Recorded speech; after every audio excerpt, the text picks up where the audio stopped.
Alright guys, what's going on? Welcome in. So Connor Hughes of SNY did a mailbag style of article where he was going through a bunch of fans' questions, and man, when free agency came up, this is what he had to say regarding Joe Douglas's approach to the free agency window. So shout out to Debo 18410. He asked, how active do you expect the Jets to be next Monday? And Hughes replied, anyone expecting Joe Douglas to treat this offseason any different than previous off seasons will be disappointed. There's an old adage out there that no one spends like a desperate general manager. That's largely true. Guys go out there and spend like crazy to save their jobs. Not once have I gotten that sense. That's how Douglas will operate. Yes, he is on the hot seat. He knows that, but he's hellbent in his belief that the best way to build a team is not by spending wildly on the open market. He'll sign guys, absolutely, but he's going to look to improve the team the way he has his previous 4 years with signings like Corey Davis and Carl Lawson, etc.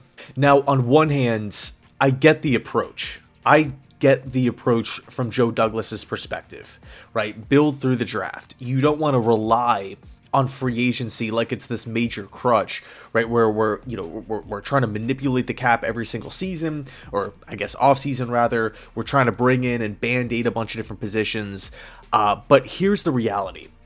Because Joe Douglas keeps missing on his free agents and keeps missing on his draft picks, we're in a position to where he is on the hot seat. Salah's on the hot seat. Hackett's on the hot seat. It would be one thing if we looked at Joe Douglas's drafts since 2019 and said, man, you know what? We really only need two or three positions, right? But we're good here, we're good there, we're good here, we're good there. Despite Joe Douglas being here since 2019, despite, 7 first-round picks since 2019, despite him walking into a situation where the Jets had loads of cap space, it just, unfortunately feels like we still have so many vacancies. Why is that the case? Why does it feel like we have so many roster holes on this squad? It's two things really. It's free agent misses, right? Just in recent memory, Laken Tomlinson, Carl Lawson, Dwayne Brown, Randall Cobb, Dalvin Cook, CJ Uzama, Tim Boyle, Alan Lazard, McCole Hardman, right? Like that's a lot of players right there. And that's just off the top of my head in like the past year or so. You take that and you add it to, I guess the quote unquote draft misses, if you will. We're not really getting a ton of help from the mid rounds consistently. Obviously, Zach Wilson was taken up at the top of the draft at spot number 2. You can, talk about Mekhi Becton being Douglas's first ever draft pick as general manager of the Jets.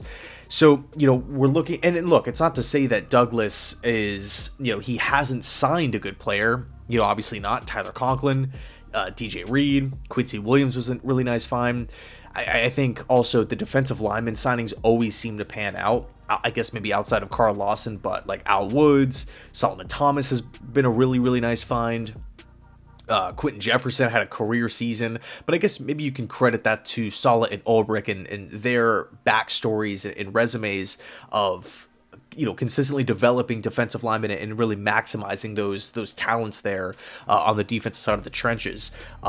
So I guess you can maybe push back in that, in that regard. But I think when you look at the big picture, if you have that many misses in free agency, again, like Carl Lawson, Lazard, Laken, Cobb, Cook, Uzama, Hardman, all these different guys, when you're like constantly missing like that, and then you compound that with, going through draft class after draft class and us only maybe getting like a player here or a player there. Not in every case, but, again, since 2019.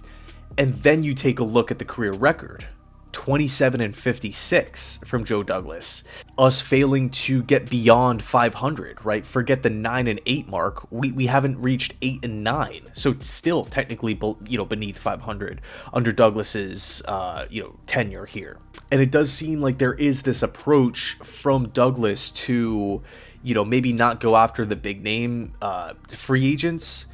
Go for like the bargain ones or the guys that aren't rated up at the top in their respective positions, which I do get and I do understand, right? I don't feel like you build dynasties and you have these great you become a titan in the NFL by just hitting the free agency market and throwing money at star players and just crossing your fingers hoping they, come. Now, obviously it can work. The Tampa Bay Buccaneers are a great example of that. The LA Rams, right, great example of that.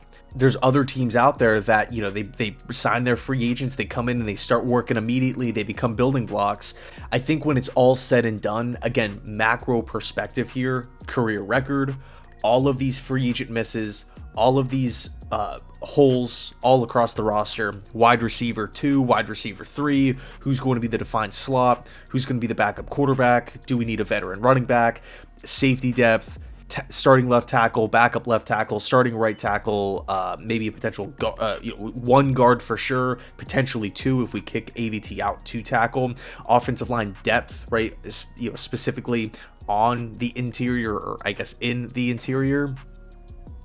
And also defensive line help on the inside, because, some of those free agents that we talked about before, Al Woods, Jefferson, Solomon, Perrion Winfrey, those guys are free agents as well.